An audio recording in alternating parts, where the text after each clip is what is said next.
the dwarf's hoard and the curse that it brought. Now old Aegir's feast was over, and all the Aesir and the Vanir made ready for their return to Asgard. Two only went home a different way: Odin, the eldest of the gods, and Loki, the mischievous. Loki and Odin had laid aside all that they had kept of the divine power and divine strength. They were going into the world of men, and they would be as men merely. Together they went through Midgard, mingling with men of all sorts, kings and farmers, outlaws and true men, warriors, householders, thralls and counselors, courteous men and men who were ill-mannered. One day they came to the bank of a mighty river, and there they rested, listening to the beat of iron upon iron in a place nearby. Presently, on a rock in the middle of the river, they saw an otter appear. The otter went into the water and came back to the rock with a catch of salmon. He devoured it there. Then Odin saw Loki do a senseless and evil thing. Taking up a great stone, he flung it at the otter. The stone struck the beast in the skull and knocked him over dead. "Loki, Loki, why hast thou done a thing so senseless and so evil?" Odin said. Loki only laughed. He swam across the water and came back with the creature. "Why didst thou take the life of the beast?" said Odin. "The mischief in me made me do it," said Loki. He drew out his knife, and ripping the otter up, he began to flay him. When the skin was off the beast, he folded it up and stuck it in his belt. Then Odin and he left that place by the river. They came to a house with two smithies beside it, and from the smithies came the sound of iron beating upon iron. They went within the house, and they asked that they might eat and rest there. An old man who was cooking fish over a fire pointed out a bench to them. "Rest there," he said, "and when the fish is cooked, I will give you something good to eat. My son is a fine fisher, and he brings me salmon of the very best." Odin and Loki sat on the bench, and the old man went on with his cooking. "My name is Reidmar," he said, "and I have two sons who work in the smithies without. I have a third son also. It is he who does the fishing for us. And who may ye be, O wayfaring men?" Loki and Odin gave names to Reidmar that were not the names by which they were known in Asgard or in Midgard. Reidmar served fish to them, and they ate. "And what adventures have ye met upon your travels?" Reidmar asked. "Few folk come this way to tell me of happenings." "I killed an otter with a cast of a stone," Loki said with a laugh. "You killed an otter?" Reidmar cried. Where did you kill one?" "Where I killed him is of no import to you, old man," said Loki. "His skin is a good one, however. I have it at my belt." Reidmar snatched the skin out of Loki's belt. As soon as he held the skin before his eyes, he shrieked out, "Fafnir! Regin! My sons, come here! Bring the thralls of your smithies! Come!" "Why dost thou make such an outcry, old man?" said Odin. "Ye have slain my son Otter," shrieked the old man. "This in my hands is the skin of my son." As Reidmar said this, two young men bearing the forehammer of the smithies came in, followed by thralls. "Strike these men dead with your hammers, O Fafnir, O Regin!" their father cried. "Otter, who used to stay in the river, and whom I changed by enchantment into a river beast that he might fish for me, has been slain by these men." "Peace," said Odin. "We have slain thy son, it would seem, but it was unwittingly that we did the deed. We will give a recompense for the death of thy son." "What recompense will ye give?" said Reidmar, looking at Odin with eyes that were small and sharp. Then did Odin, the eldest of the gods, say a word that was unworthy of his wisdom and his power. He might have said, I will bring thee a draught of Mimir's well as a recompense for thy son's death. But instead of thinking of wisdom, Odin Allfather thought of gold. Set a price on the life of thy son, and we will pay that price in gold, he said. Maybe ye are great kings traveling through the world, Reidmar said. If ye are, ye will have to find gold that will cover every hair upon the skin of him whom ye have killed. Then did Odin, his mind being fixed upon the gold, think upon a certain treasure, a treasure that was guarded by a dwarf. No other treasure in the 9 worlds would be great enough to make the recompense that Reidmar claimed. He thought upon this treasure, and he thought on how it might be taken, and yet he was ashamed of his thought.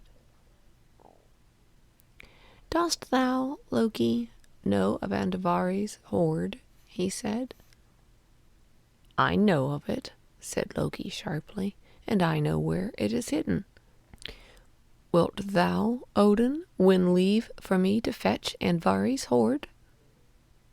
Odin spoke to Reidmar. I will stay with thee as a hostage, if thou wilt let this one go to fetch a treasure that will cover the otter's skin hair by hair. I will let this be done, said old Reidmar, with the sharp and cunning eyes. Go now, said he to Loki. Then Loki went from the house.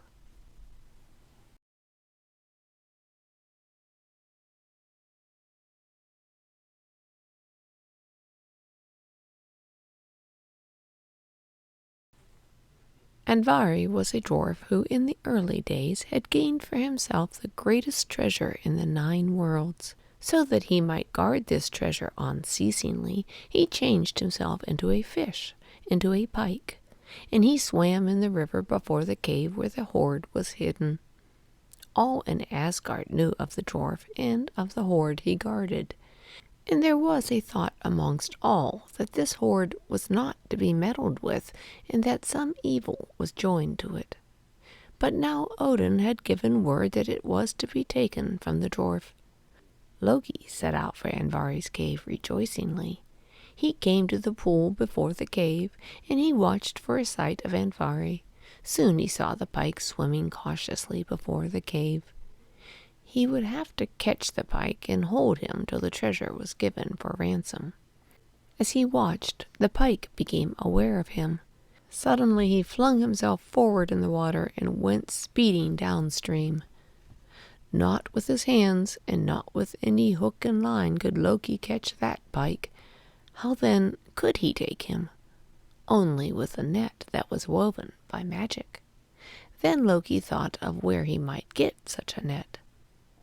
Ran, the wife of old Aegir, the great king of the sea, had a net that was woven by magic.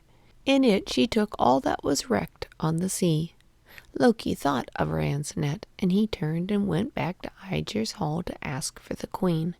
But Ran was seldom in her husband's dwelling. She was usually down by the rocks of the sea. Loki found Ran, the cold queen, standing in the flow of the sea, drawing out of the depths with the net that she held in her hands every piece of treasure that was washed her way. She had made a heap of the things that she had drawn out of the sea, corals and amber, bits of gold and silver, but still she was plying her net greedily. Thou knowest me, Aegir's wife, said Loki to her. I know thee, Loki, said Queen Ran. Lend me thy net. That I will not do, said the queen. Lend me thy net, that I may catch Andvari the dwarf, who boasts that he has a greater treasure than thou ever wilt take out of the sea, said Loki. The cold queen of the sea stopped plying her net. She looked at Loki steadily. Yes, if he were going to catch Andvari, she would lend her net to him. She hated all the dwarfs because this one and that one had told her they had greater treasures than she would ever be mistress of. But especially she hated Andvari, the dwarf who had the greatest treasure in the 9 worlds. "There is nothing more for me to gather here," she said, "and if thou wilt swear to me to bring back my net by tomorrow, I shall lend it to you." "I swear by the sparks of Muspelheim that I will bring thy net back to thee by tomorrow, O Queen of Aegir," Loki cried. Then Ran put into his hands the magic net. Back then he went to where the dwarf, transformed, was guarding his wondrous hoard.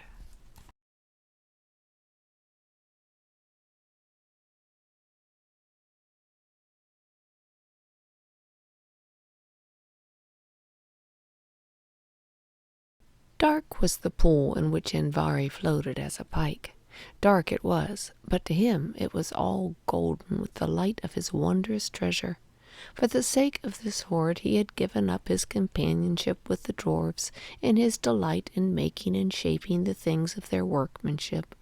For the sake of this hoard he had taken on himself the dumbness and deafness of a fish. Now as he swam about before the cave, he was aware again of a shadow above him. He slipped towards the shadow of the bank. Then, as he turned round, he saw a net sweeping towards him. He quickly sank down in the water, but the magic net had spread out, and he sank into its meshes. Suddenly he found he was out of the water and gasping on the bank. He would have died had he not undone his transformation. Soon he appeared as a dwarf. "Andvari, you are caught. It is one of the Aesir who has taken you," he heard his captor say. "Loki," he gasped. "Thou art caught, and thou shalt be held," Loki said to him. "It is the will of the Aesir that thou shalt give thy hoard to me." "My hoard! My hoard!" the dwarf shouted. "Never will I give up my hoard." "I shall hold thee till thou givest it to me," said Loki. "Unjust! It's unjust!" shouted Andvari. "It is only thou, Loki, who art unjust. I will go to the throne of Odin, and I will have Odin punish thee for striving to rob me of my treasure." "It is Odin who has sent me to fetch thy hoard," said Loki. "Can it be that all the Aesir are unjust?"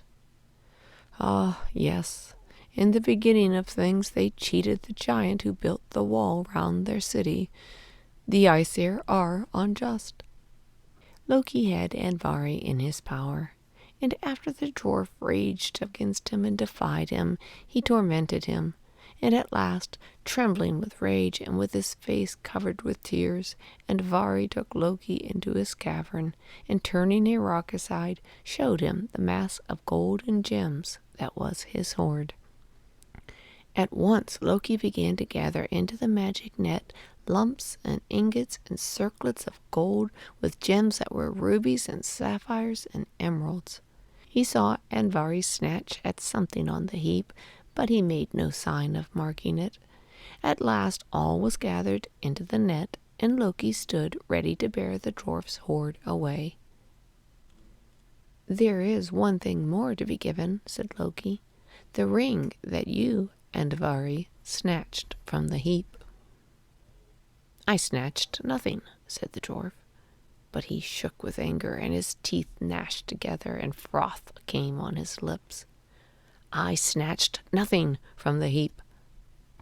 But Loki pulled up his arm, and there fell to the ground the ring that Andvari had hidden under his armpit. It was the most precious thing in all the hoard. Had it been left with him, Andvari would have thought that he still possessed a treasure. For this ring of itself could make gold. It was made out of gold that was refined of all impurities, and it was engraven with a rune of power. Loki took up this most precious ring and put it on his finger. Then the dwarf screamed at him, turning his thumb towards him in a curse. "The ring with the rune of power upon it May it weigh down your fortune and load you with evil, you, Loki, and all who lust to possess the ring I have cherished." As Andvari uttered this curse, Loki saw a figure rise up in the cave and move towards him. As this figure came near, he knew who it was. Gullveig, a giant woman who had once been in Asgard. Far back in the early days, when the gods had come to their holy hill, and before Asgard was built, 3 women of the giants had come amongst the Aesir. After the 3 had been with them a time, the lives of the Aesir changed. Then did they begin to value and hoard gold that they used to play with. Then did they begin to think of war. Odin hurled his spear amongst the messengers that came from the Vanir, and war came into the world. The 3 were driven out of Asgard. Peace was made with the Vanir. The apples of lasting youth were grown in Asgard. The eagerness for gold was curbed. But never again were the Aesir as happy as they were before the women came to them from the giants. Gullveig was one of the 3 who had blighted the early happiness of the gods. And behold, she was in the cave where Andvari had hoarded his treasure, and with a smile upon her face she advanced towards Loki. "So, Loki," she said, "thou seest me again. And Odin, who sent thee to this cave, will see me again. Lo, Loki, I go to Odin to be thy messenger, and to tell him that thou comest with Andvari's hoard." And speaking so, and smiling into his face, Gullveig went out of the cave with swift and light steps. Loki drew the ends of the magic net together, and gathering all the treasure in its meshes, he too went out.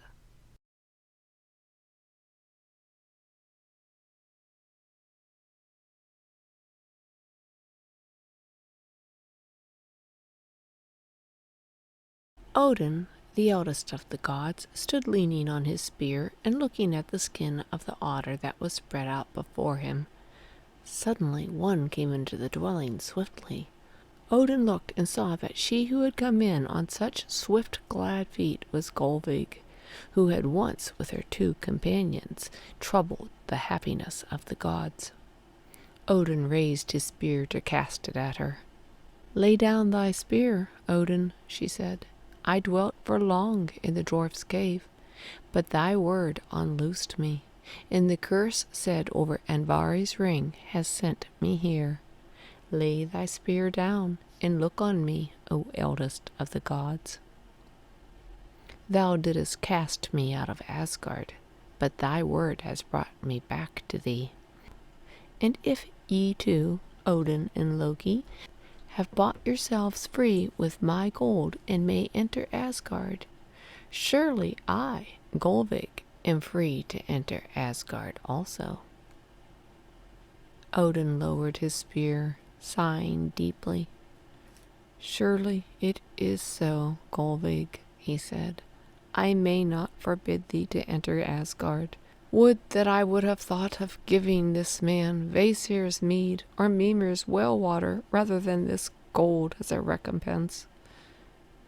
As they spoke, Loki came into Reidmar's dwelling. He laid on the floor the magic net. Old Reidmar, with his sharp eyes, and huge Fafnir, and lean, hungry-looking regin, came in to gaze on the gold and gems that shone through the meshes. They began to push each other away from gazing at the gold. Then Reidmar cried out, "No one may be here but these 2 kings and I, while we measure out the gold and gems, and see whether the recompense be sufficient. Go without, sons of mine." Then Fafnir and Regin were forced to go out of the dwelling. They went out slowly, and Gullveig went with them, whispering to both. With shaking hands, old Reidmar spread out the skin that had once covered his son. He drew out the ears and the tail and the paws, so that every single hair could be shown. For long he was on his hands and knees, his sharp eyes searching over every line of the skin. And still on his knees he said, Begin now, O kings, and cover with a gem or a piece of gold every hair on the skin that was my son's." Odin stood leaning on his spear, watching the gold and gems being paid out. Loki took the gold, the ingots, the lumps, the circlets. He took the gems, the rubies, the emeralds, the sapphires, and he began to place them over each hair. Soon the middle of the skin was all covered. Then he put the gems and the gold over the paws and the tail. Soon the otter skin was so glittering that one would think it could light up the world. And still Loki went on finding a place where a gem or a piece of gold might be put. At last he stood up. Every gem and every piece of gold had been taken out of the net, and every hair on the otter's skin had been covered with a gem or a piece of gold. And still old Riedmar, on his hands and knees, was peering over the skin, searching for a hair that was not covered. At last he lifted himself up on his knees. His mouth was open, but he was speechless. He touched Odin on the knees, and when Odin bent down, he showed him a hair upon the lip that was left uncovered. "What meanest thou?" Loki cried, turning upon the crouching man. "Your ransom is not paid yet. Look, here is still a hair uncovered. You may not go until every hair is covered with gold or a gem." "Peace, old man," said Loki roughly. "All the dwarf's hoard has been given thee." "Ye may not go until every hair has been covered," Riedmar said again.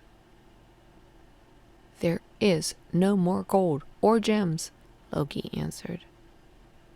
"Then ye may not go," cried Riedmar, springing up. It was true.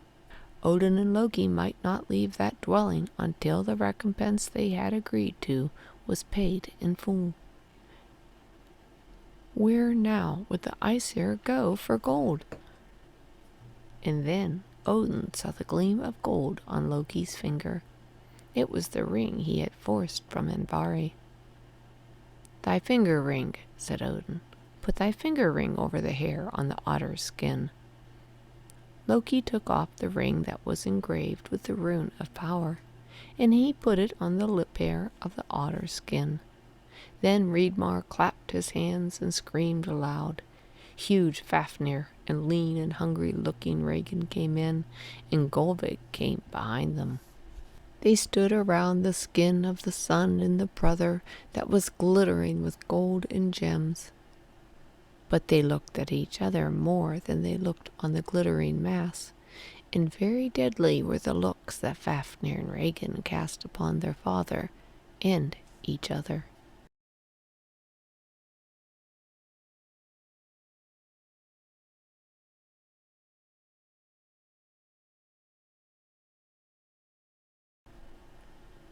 Over Bifrost, the Rainbow Bridge, went all the Aesir and the Vanir that had been at old Aegir's feast.